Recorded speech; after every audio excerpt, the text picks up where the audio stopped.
Hello, Rowan here. Today I thought we would do a little bit of a get to know me playing with pairs with the Outlaw Oracle. This deck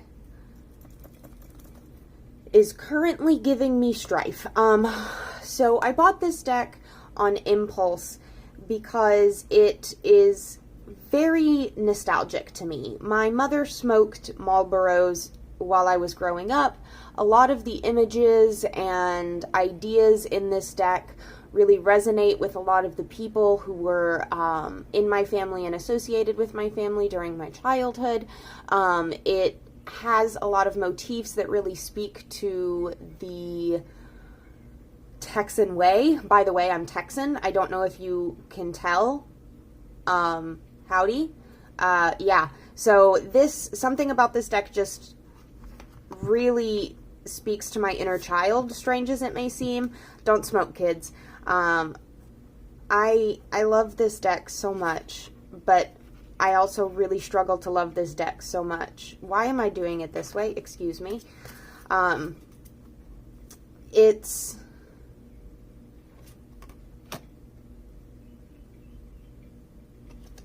an aesthetic experience of the gods, quite frankly. The cardstock is amazing.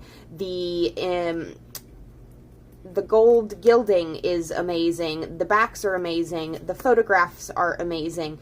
The keywords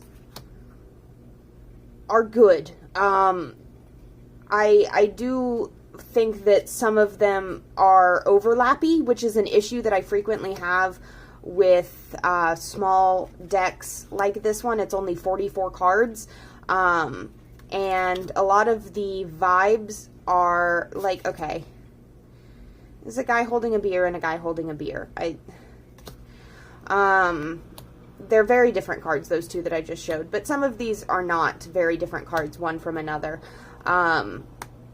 Right off the top of my head, the saloon card and the, I think it's like motel card, those are both very similar in energies. The coyote card and the outlaw card are very similar in energies.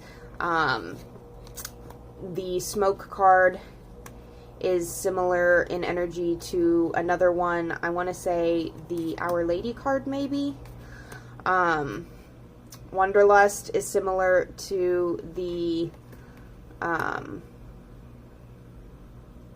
neon sign. That one's similar to the saloon card.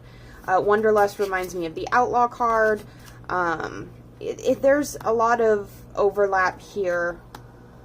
These two are similar to me, Longhorn and Horned Toad, but like on opposite ends of the spectrum, I guess.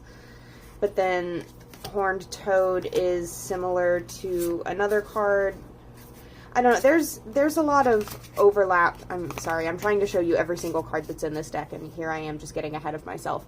There is a lot of overlap between a lot of the cards, and that makes this deck a little bit redundant when working with it, and when you only have 44 cards, that's a bit of a problem. So one thing that I'm trying to do is, Sacred Heart was the one, not Our Sacred Lady or whatever I said before. It was Sacred Heart. One thing that I'm trying to do is get to know this deck better so that I don't struggle so much. I recognize the minutia that differentiate the cards better. I want to know this deck inside and out so that if I have a problem with it, I really have a problem with it, and it's not just a result of me not trying hard enough. So let's spend some time with this deck. And that means spending time with the guidebook. I really like to work with things intuitively on this channel just because I don't like reading the words of others for free when you have to pay to get these words in the first place. But we're going to do a little bit of that today. We're going to do a little bit of reading the guidebook in an attempt to get to know this deck a bit better. So the first deck that I want to pair this with is one that I know that I'm going to use it with, even though this This is a pairing that's asking for trouble, quite frankly. The Hust Tarot. I already know that I'm going to use this deck in my Divine Masculine work, and so I might as well try to pair it with the Hust Tarot, because that's my primary Divine Masculine deck. Even though the figures are mostly women, it's just got a very male-gazy kind of perspective to it, so that's how I use it. Let's see here. Just give the Hust Tarot a quick shuffle, as if I don't shuffle the absolute hell out of my decks once I'm done using them every single time, but that's okay. Okay. Split this bad boy into two. Very roughly equal parts. Okay. So, let's do this game. Let's play, live action role play as Dawn Michelle for a minute here. Or rather for the entire rest of the video. And look at these decks together. Alright, so we have the Three of Pentacles, the Six of Pentacles, and tobacco. An offering, camaraderie, and a gift is what the keywords here at the bottom say. Along the side, it says a sacred gift, a holy exchange. Oh, there we are. A sacred gift, a holy exchange. And this card is card number 30. And it is in the suit of whatever that triangle means. That's no. Water? We're going to find out. We are about to find out, ladies and gentlemen, and people in between and outside. Let's see. Tobacco is card number 30. So I'm going in the guidebook. Here's our entry for tobacco. All right. You know, it's kind of bad lighting. Does that help any? A little bit, maybe? All right. So the guidebook says the keywords that I've already given, and then its straight shot reading is, my prayers may feel like a vapor, but spirit hears and replies. Upright meaning, appreciation, camaraderie, and kindness, an open-hearted conversation or prayer.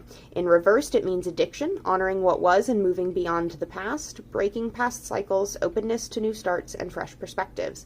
Then it gives you some recommended songs. I'm not going to go through all of those, although I can already see that there's some Miley Cyrus there, and I do like me some Miley Cyrus. Let's go ahead and move on to the actual guidebook entry,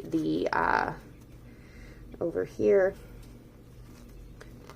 So it says, here, let me get it close so that you can see it, and then at an angle that I can also read it, despite the dyslexia. Some of the best conversations and connections come from sharing tobacco, whether in a sanctified ritual or huddled outside for a smoke break. Many first American wisdom traditions consider tobacco a sacred gift, offering, or a sign of respect. Often burnt or offered with reverence in exchange for help, guidance, protection, or camaraderie, tobacco is rarely inhaled in ceremony unless it is via a peace pipe. It has been said that tobacco smoke carries our prayers from earth upwards to the spirit world and amplifies them, providing purification and healing. Western society sees tobacco as an addictive curse. We repeatedly hear how tobacco is a fleeting pleasure that takes years from life. You are being invited to recognize the holiness of tobacco now. Let it remind you of the ways you can add prayer and reverence into your daily life. What once was a mindless activity, such as washing the dishes or taking a smoke break, can now become a deliberate choice to commune with spirit. Incorporate the wisdom and potency of tobacco wisdom. I didn't expect it to say wisdom again so quickly, excuse me. Incorporate the wisdom and potency of tobacco wisdom into your day-to-day life by choosing each time you smell tobacco smoke to allow it to quicken your senses. In that moment, you could decide to breathe a silent prayer to Creator or look for something to be grateful for.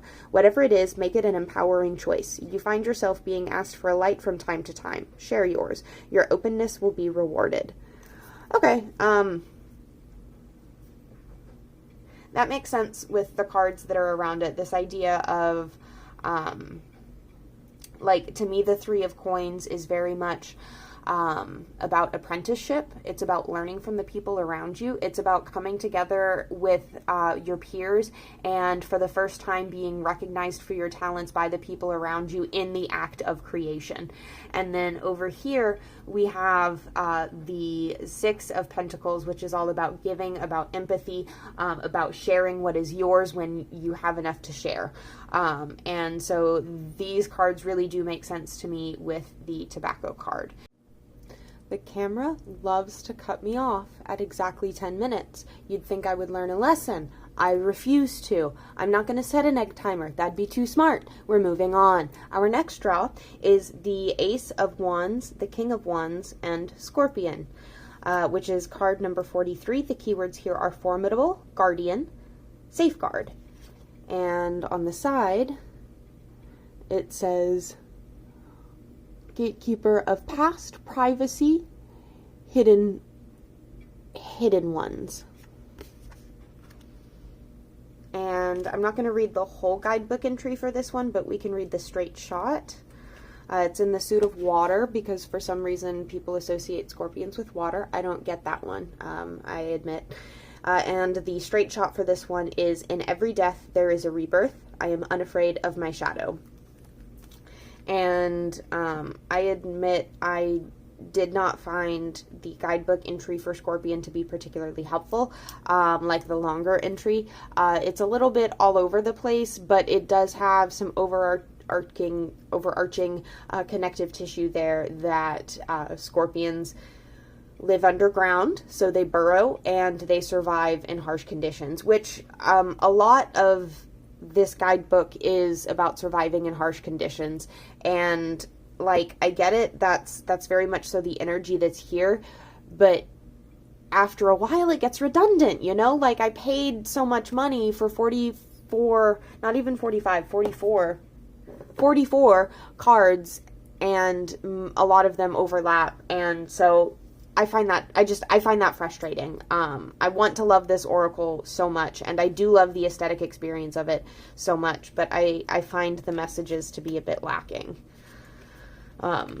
So we get the Moon and Five of Pentacles with good-hearted woman. Respected, understanding, easygoing, and stable. And then on the side it says honest, strong, and forgiving.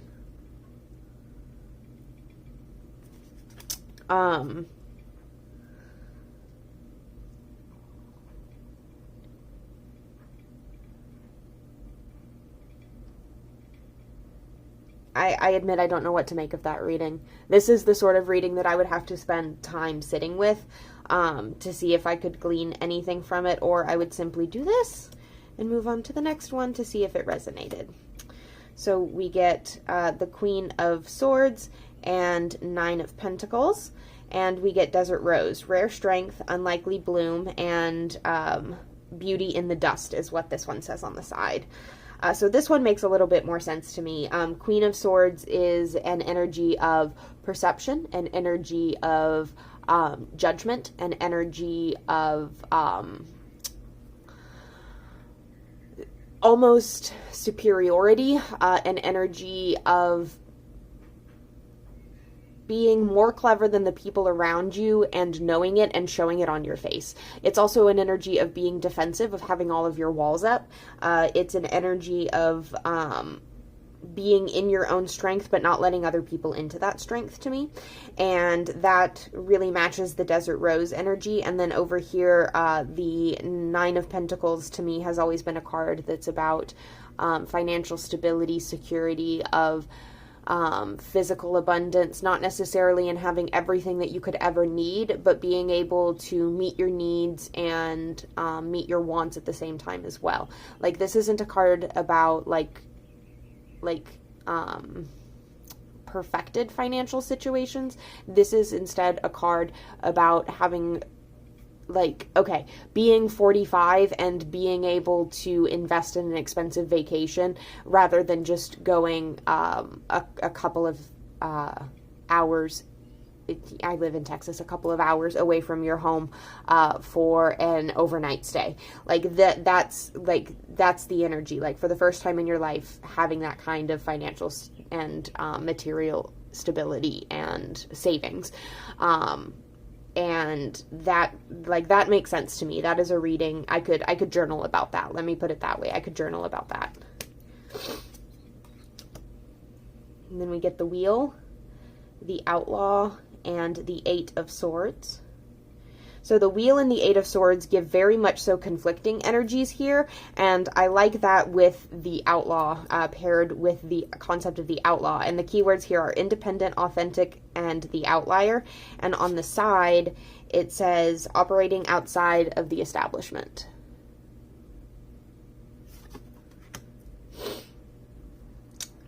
So yeah, that's a reading that I could definitely journal about. This idea that sometimes you are not in control of the things that happen to you, and your circumstances are going to change no matter what you do to keep good things around. Bad is going to come again, and vice versa. No matter what the universe does to try to keep bad with you, change is inevitably going to come, and it will get better. It always does.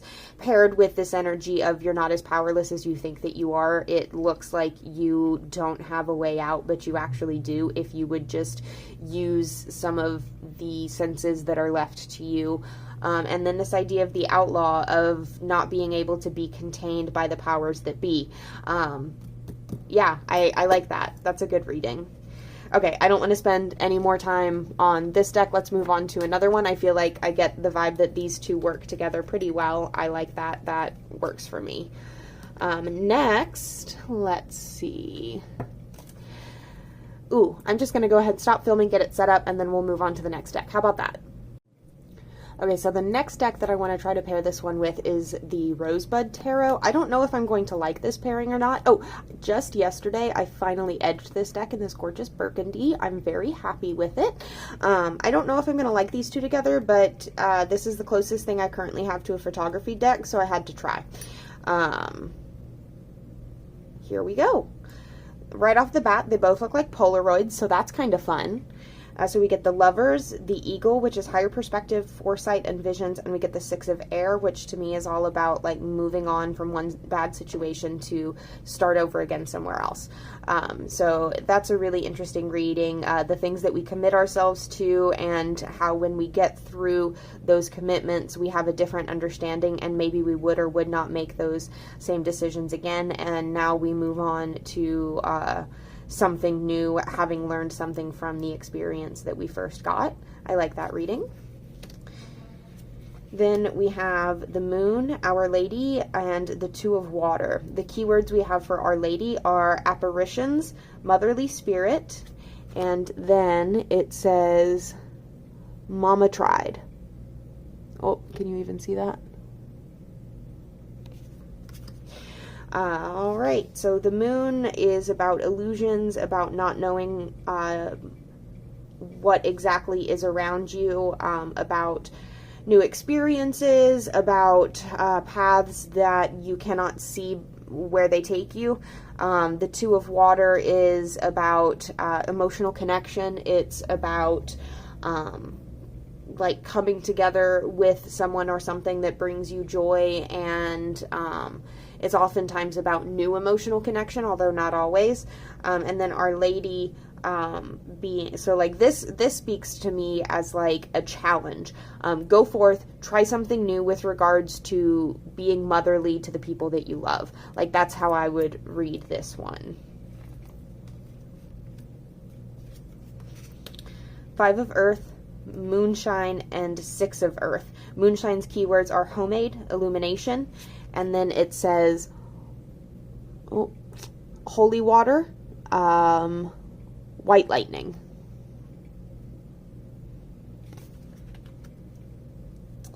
So Five of Earth being about lack of material needs being, or material needs not being met. Six of Earth being about receiving help or giving help. And Moonshine being about knowing things the law says you ain't supposed to know. Moonshine being a card about sudden understanding, about that feeling of fire when you get something, but also that feeling of fire when you drink a shot of moonshine. And then I don't really know what to make of holy water. What does that mean? Let's see, what was her name? She who made this deck. Hillary Banks Self. Can you please, better than the guidebook, explain to me what you meant when you made this deck? Thanks. Thank you so much, sweetie. Thanks. I want to love it. It looks great. I want to love it. We're trying, okay? Three of Water, the Mage, and Bones. Death, endings, and the past. Okay, so this one talks about death. So did the Scorpion card. And then there's another card in this deck that's like talks about the Dust Bowl, and that one talks about death. So like there's just a lot of repetition in this deck with the concepts that are being handled. Like I really feel like she's treading the same path over and over and over again with what this deck is trying to represent. And it's not in a way that's giving me like minutia to chew on. It's in a way that's giving me strawberry kiwi, strawberry lime, strawberry lemonade. Like it all tastes the same, okay? But I want to like this deck, so we're going to keep playing around. Let's try it next. Let me show you this deck with one of my favorites to use with it. Don't do that. I'm going to have my video flagged and I'm not going to be able to share it. With the Tattoo Tarot, Ink and Intuition. I love to use these two together.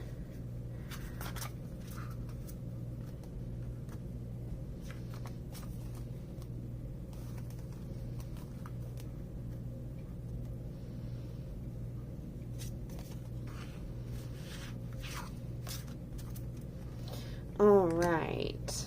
Why do I keep doing that? The backs of these two decks really do look good together. I swear to God, they look so good. Look at this. Look at this. Mwah! Okay. So we have the Ten of Swords, Good Timing Man, and the Queen of Swords. Heartbreaker, Silver-Tongued, Smooth.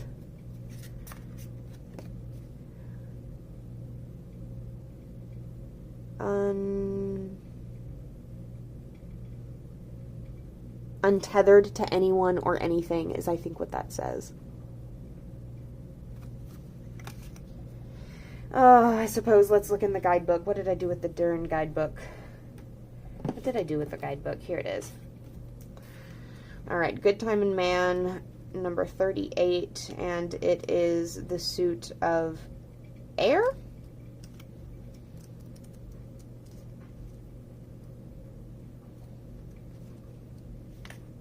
Nope, that's water. I am so bad at this. Triangles confuse me, I guess. Triangles are too complicated for my tiny little brain to handle. That's just the cold hard truth of it. All right, Good Timing One, or Good Timing Man. We get Straight Shot. Here for a good time, not for a long time. And then let's go ahead and do one more full long guidebook entry since I cheated y'all out of all the rest of them. Waylon Jennings sang, "Cowboys ain't easy to love and they're harder to hold," which is this card's message. A good timing man is fun to be around for a while if you just want to be twirled around the dance floor for a night or two, but their instability and constant crises are challenging to endure or handle for a long time. Untethered to any woman, job, or role, the good timing man goes a lot on his luck. He's the devil on your shoulder with a silver tongue. He knows exactly what people want to hear, and he'll say it to get what he wants. It can be tempting to fall for someone who makes false promises and builds sandcastles in the sky, but you are being skillfully misled into an intoxicating and empty realm. When pulled upright, this card asks you to clearly see who you are dealing with and what they truly offer. If you can take them at face value, it could be a harmless good time, but always remember, when you start playing with money, sex, power, status, or pleasure, it's hard to control the impulses of the heart, and someone's bound to get hurt. When pulled in reverse, it can mean someone who previously was commitment phobic is ready to do things differently. So the way I would read this spread, the Ten of Swords, the Good Timing Man, and the Queen of Swords, I would absolutely interpret this as a warning against this person in your life, or against these influences, rather than a specific person, the influences, because it could be the temptation that you yourself face, or it could be like specific people. So like it could be an aspect of the self, or it could be an external energy. And then the Ten of Swords to me speaks to this idea of failure if you follow the path that you're on. And like, to me, when I see Ten of Swords, I usually think of like undermining yourself. I think of causing yourself these kinds of problems. So that's the energy that I get here. And then Queen of Swords, this call that you need to be more defensive. You need to have that sword up at your back, because this is not a man to be trusted, or this is not an energy to be trusted. That is how I would read these. And I just think that these look so cute together with this tattoo style and these aged Polaroid type pictures. These are so cute together. So then we have the World and Justice, Belonging, Relief, and Sanctuary. Now, Justice to me is a card that I've struggled with in the past, but with the cold one here, like the reading is loud and clear. Like, this is, you have been found by your peers to be acceptable in a recent wrongdoing, and you are properly united with your friend group again. Like, that's what I would read this as. Like, in what ways have your friends recently forgiven you that you need to be appreciative for? In what ways have you been found innocent, or at least not guilty in the eyes of your peers, and how should you show appreciation to them for that? Like, that's, perhaps that's an odd reading, but that's what I would take away from this upon first look. Temperance, Nine of Coins, and the Full Moon, Subconscious, Awakening, and Full Illumination.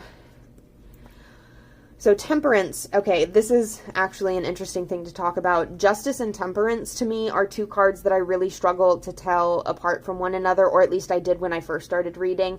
And recently, I've come to understand them in deeper ways, and I found a shortcut to help myself when I get them both next to each other in readings.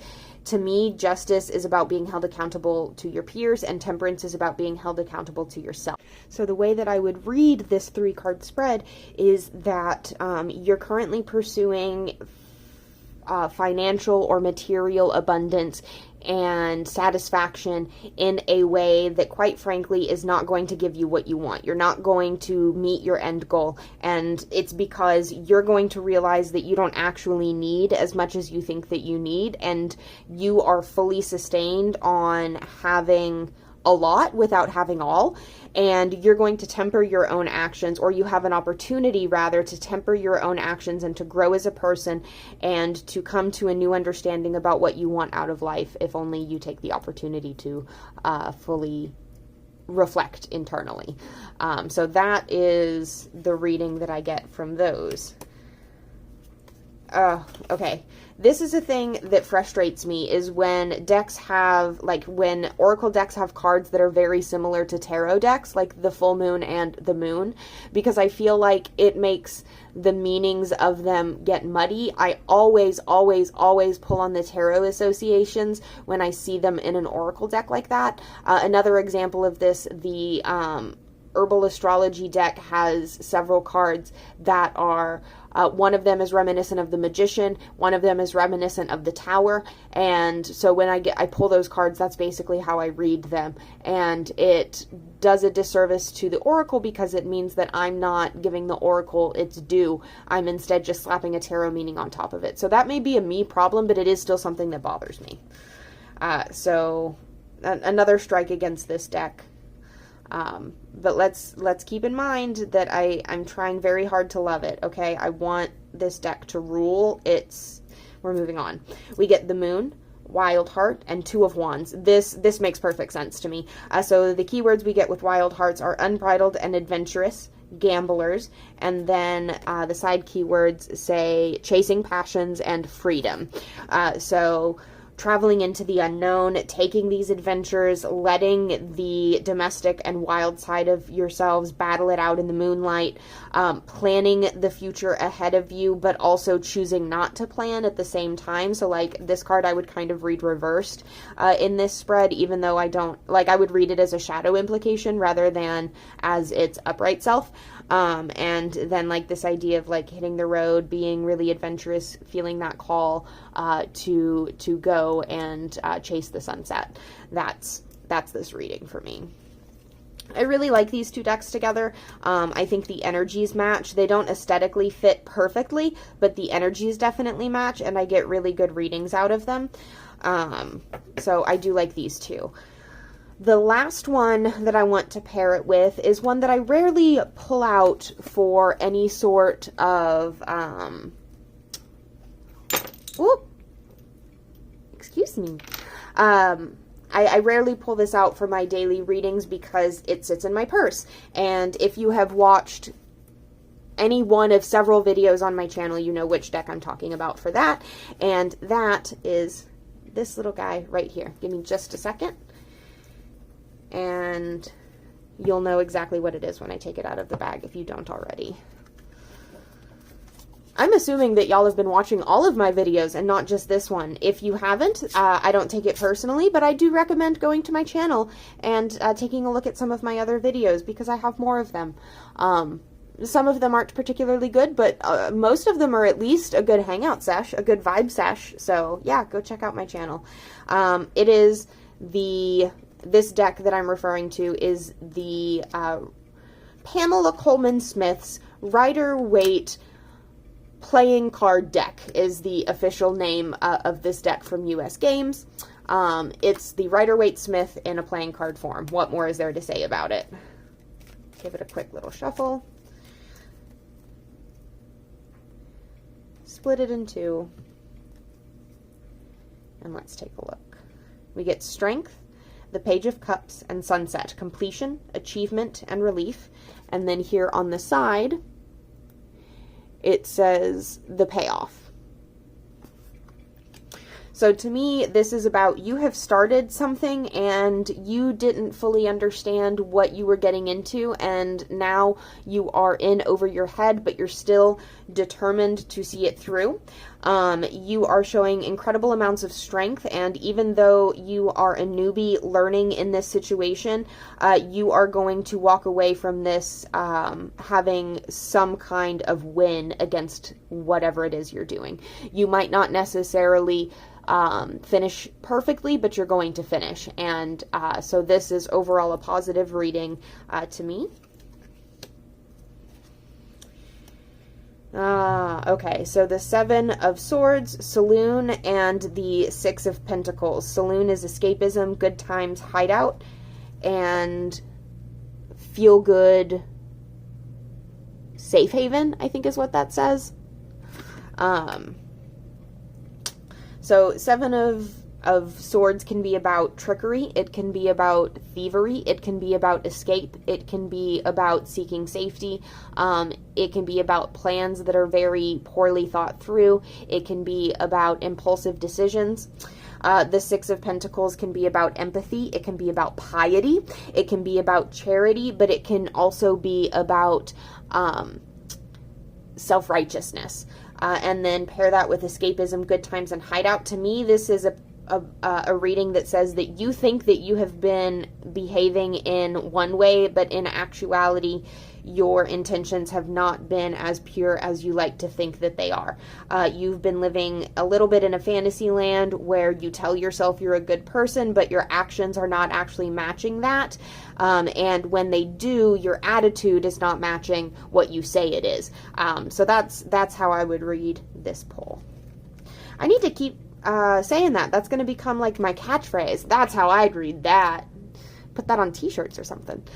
Queen of Cups, Black Coffee, and Ten of Swords. And Black Coffee says clarity, clarity, fresh start, new energy, and starter fluid is what it says here on the side. So Queen of Cups, Ten of Wands, and Black Coffee.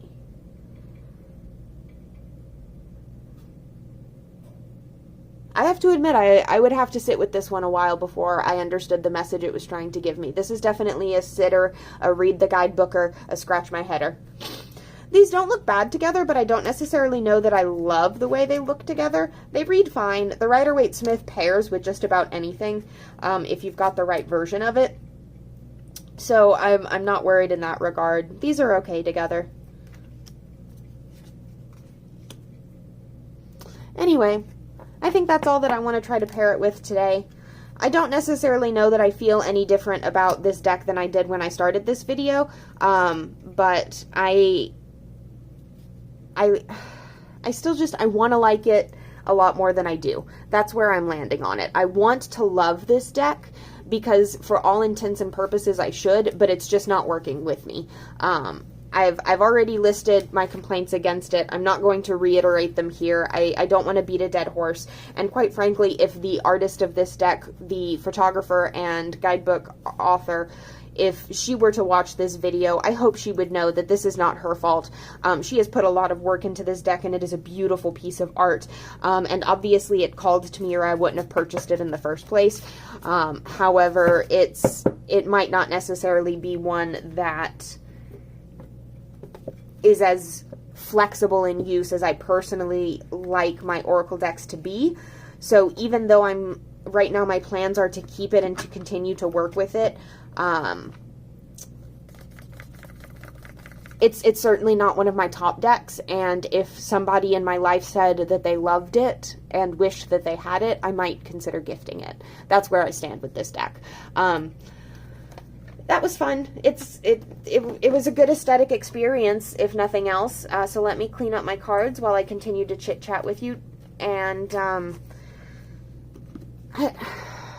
so I just have to confess, the other day I filmed a pick-a-pile video, and then I deleted all of the footage because I got really up in my head about the experience, and I didn't think I was being genuine in my readings, and so I deleted all the footage. So I am going to be refilming a pick-a-pile reading. I'm going to go about it differently and see if I can not drive myself crazy, and see if I can give you a more connected, authentic experience that I feel proud to share.